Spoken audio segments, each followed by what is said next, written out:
সানডেটা যে কিভাবে বেরিয়ে যায় খুব একটা টেরও পাই না। মানে ঝড়ের গতিতে আসে, ঝড়ের গতিতে চলে যায়।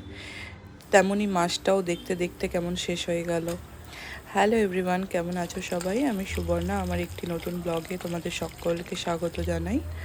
এটা ছিল স্যাটারডের ব্লগ। স্যাটারডেতে একটু ডিনারে অন্য কিছু খাবো বলেই ভেবে রেখেছিলাম।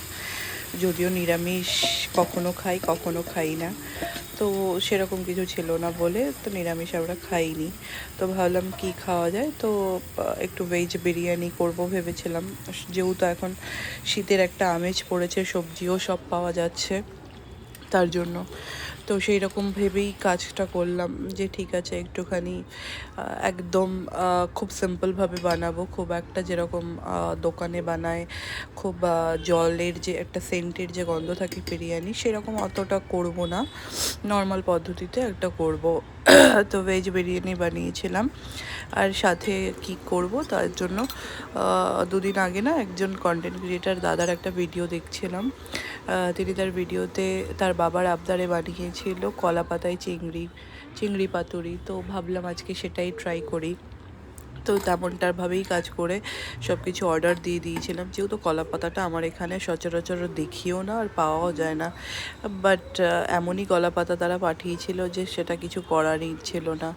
মানে এই পাতুরি বানানোর জন্য একটু যদি নরম ইসে হয় তাহলে ভালো হয়, কিন্তু এটা তো মাঝখান থেকে এতটাই এসেছিল যে সেখানে কিছু করতে পারছিলাম না। তো যাই হোক, সেইভাবেই কাজটা এগোলাম।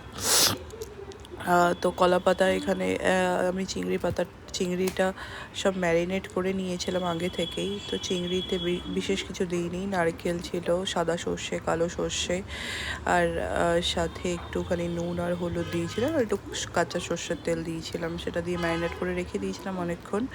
রাখার পর এইভাবে ওটাকে আমি ভাঙতেই পারছিলাম না, কলা পাতাটা এতটাই শক্ত, মাঝখানেরটার সাইড থেকে ফুটো হয়ে যাচ্ছিলো। তো কোনো রকম এটাকে বেঁধেছি। আমার কাছে অ্যাকচুয়ালি সাদা সুতো ছিল না, তো আমাকে এই সুতোটাই ইউজ করতে হলো। তো দেখলাম এইভাবে আর বেশ কিছু বানানো যাবে না, তো দুটো কলা পাতাতেই জাস্ট ভরেছিলাম, আর বাকিটা আমি একটা টিফিন গাড়িতে বসিয়ে এইভাবে গরম জলে বসিয়ে দিয়েছিলাম ভাপে রাখার জন্য। যে ওইভাবে তো করতে পারলাম না, তো এইভাবে ভাপেই করে নিই।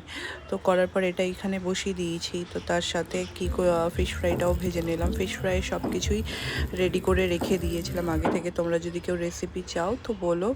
তো এটাই ছিল শনিবারের রাতের ডিনারে, চিংড়ি পাতুরি কলা পাতায় প্লাস ভেজ বিরিয়ানি, আর সাথে ফিশ ফ্রাই আর স্যালাড। তো ভিডিওটা কেমন লাগলো তোমরা অবশ্যই কমেন্ট করে জানিও। আবার দেখা হচ্ছে পরে একটি